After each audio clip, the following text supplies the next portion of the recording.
नोंथांमोननि गेजेराव फैगासिनो बयनिबो रंजाथाय रंजालि बैसागु फोरबो नंगौ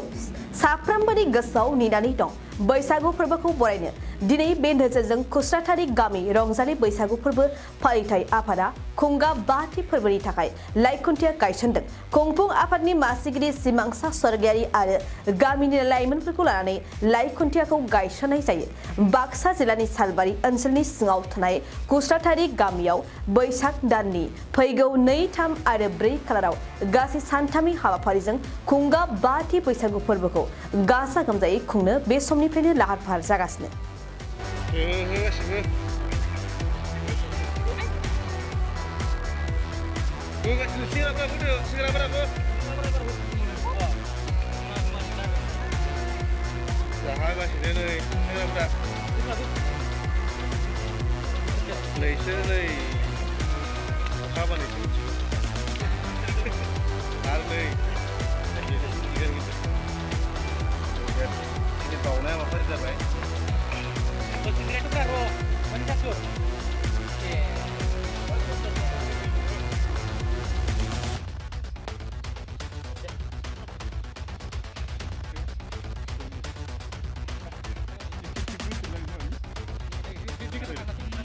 गोजोनथाव खौरां बङाइगाव मेरिडियान किया मटर्स श'रुमआ नोंथांनो लाबोदों गोदान अफार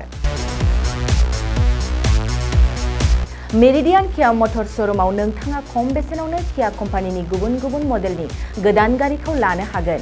बेनि अनगायैबो मिथिनो गोनां बाथ्राया बेनोदि किया कम्पानिनि 2022 मडेलनि गारिखौ गासै 40,000 रां रेहायाव मोननो हागोन बेजों लोगोसेनो बे श'रुमाव जेखिजाया कम्पानिनि गोजाम गारिखौ सोलाय-सोल' खालामनोबो हागोन दासान्दि बे अफारा सोलिगासिनो दं मेरिडियान किया मटर्स श'रुमआ सा बङाइगाव साफागुरि र'ड आगराला देहा फाहामसालिनि साखाथियाव थानाय महामाया हटेलनि अपोजिट साइडआव दं बे अफारखौ मोनफुंनो थाखाय नोंथाङा अनलाइनबो बुकिं खालामहरनो हागोन लोगोसेनो गोबां मिथिनो थाखाय थोंजोङै 7099003414 नङाब्ला 8822790662 दानबुं अनजिमायाव जगाजग खालामहरनो हागोन आरो बङाइगाव मेरिडियान किया मटर्स श'रुमआव थांनानैबो नायनो हागोन